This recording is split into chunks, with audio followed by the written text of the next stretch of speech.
So I've already done 2 ornaments that can hold some money that you could put on your Christmas tree. I just want to show you guys how you can do this process with any image. So I got this image of an ice skate off of Canva. So what I'm going to do is I'm going to take this image here and I am going to do an outline on it.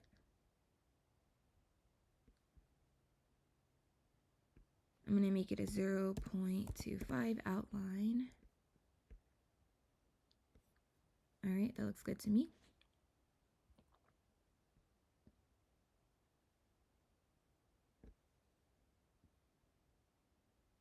So I'm going to take this outline and I'm going to do an outline on the outline. So I'm going to make this a 0.25. Okay.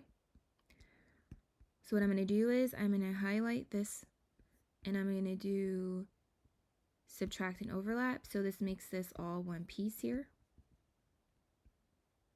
I'm going to copy it twice.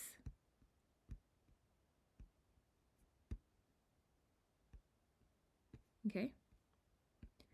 So for one of these pieces, what I'm going to do is I am going to get a rectangle so that I can make a cutout piece. So take your rectangle that you have and you just size it to a size that you like. So again, I'm going to highlight them both and I'm going to do subtract. So that looks like a cleaner cut to me, so that's good. So then what I want to do, this will be the front piece. I am going to take my ice skate and I'm going to put that in the middle of there. I'm going to highlight them both and I'm going to do unite. So it just makes it one piece. You're going to keep your setting on inches and you're going to do an outline and I'm just going to confirm that outline. I'm going to change it to cut. And I'm going to leave it on the black color. And then for this inside one, this one's going to be engraved. So like these other ones that are going to be engraved, I'm going to change it to the blue color. And then I'm going to change all the rest of these pieces to cut. So the only thing that you need to do now is add your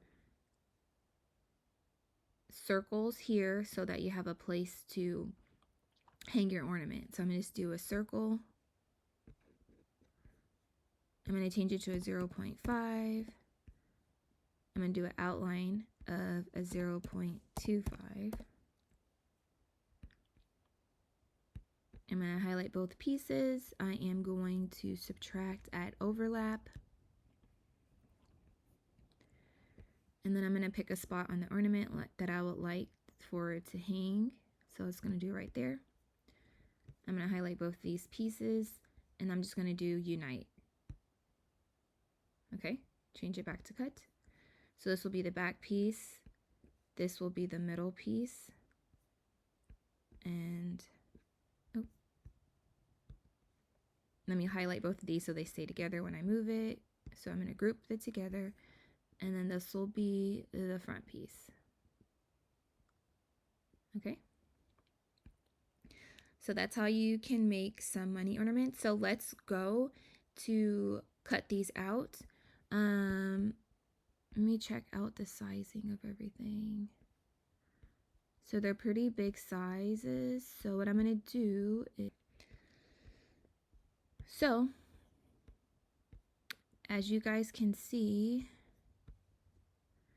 they're really big. So if I highlight both of these, they're about 6 inches. So I don't want them to be that big. So what I'm going to do is I'm going to make them 3 inches in width.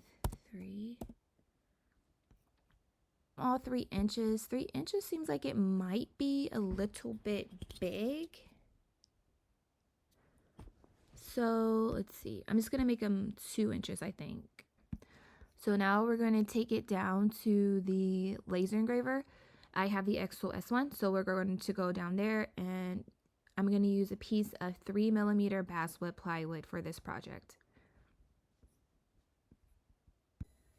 Okay, so I have my 3mm basswood plywood.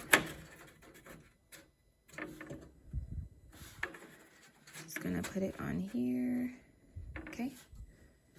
Go this way, maybe. Okay, so I'm gonna put it on here, and I'm gonna get a distance measurement. This measures the distance from your material to your laser. And then I'm just gonna mark the material so that I know where my material is on my base plate or on my honeycomb. So I already marked the base plate, marked the material, and I got the distance measurement. So now what I'm gonna do is I'm gonna take each one of these pieces and I'm just gonna arrange it on my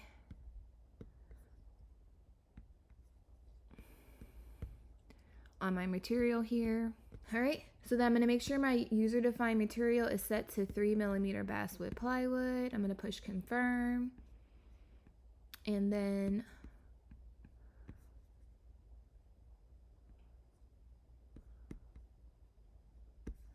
I'm gonna highlight everything. I'm gonna change it to cut real quick because I just wanna make sure I have it set to 8 for the cutting. And then I'm gonna go back in to the areas that I want to actually engrave. This to engrave, ungroup, engrave,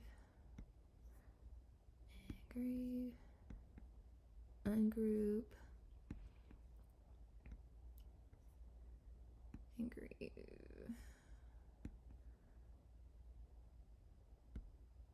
So once you have all your settings on how you want them to be, the ones you want to cut, ones you want to set to engrave that are in engrave, then you're going to go to processing. Oh, I'm just gonna highlight everything and make sure everything's put to output, and it is. I'm gonna go to processing, and you wanna make sure that you see that all of your pieces that you want to work with on your canvas are going to be engraved or cut. So right here it says all the pieces are on output, and it's going to take about 13 minutes to do this whole process. So I'm just going to go ahead and push start. All right, I'm going to push start, and I'm going to turn on my IF2.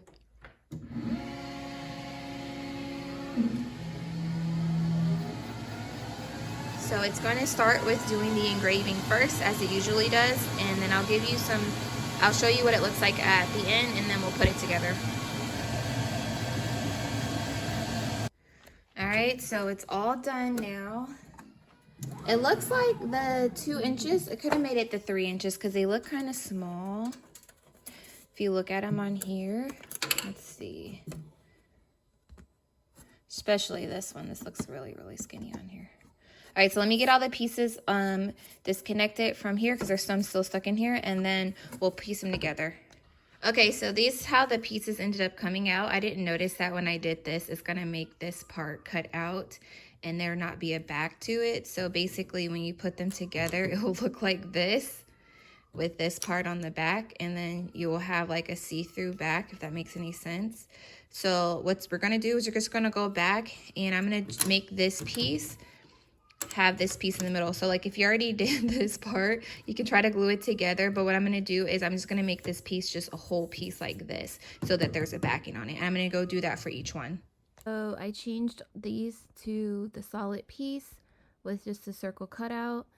So then I am going to make these 3 inches, and then I'm going to cut them out again, and then I'll show you guys the difference between a 2-inch size and a 3-inch, and having the back out versus the back in. All right, so I'm doing the second round. This time it's going to be 3 inches, and I have the backing in as a whole piece. All right, you guys can see they're significantly bigger than the other ones, so I think these are going to work out better. Okay, so these ones are done. So as you can see, they are bigger than the other ones. So as an example, here's this one. And you can see it's significantly bigger. So this one's a 3-inch versus the 2-inch. So if you think that the 3-inch is big, maybe you can even go 2.5 inches. But anyways, we're gonna put them both together and see how they look with them together, and then we'll put the money inside. And then also you can paint these, so I might do that as well.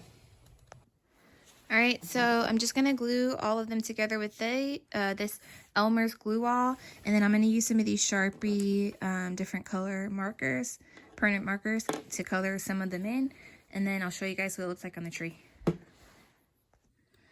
All right, so I colored a few of them in. So this is the smaller ones that have the backs out, but you can see there's a slot for the money on those.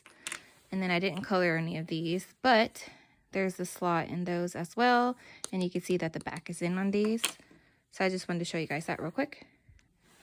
So it looks like the money can fit in the smaller ones too. So it'll stick out more in the smaller ones. So this is how it looks in the back. But if you have it hanging, you won't see the back. So it sticks out of there. This one, it's like you can even stick it in even further like that. So it's up to you guys. I think a 2.5 would look cute too. So this is the 2 inch, and this is the 3 inch. So a 2.5 would still work too. But if you wanted tiny ones, it will work as well. All right, so here they go. Thank you guys for watching. Please rate, comment, and subscribe. Take care. Stay blessed.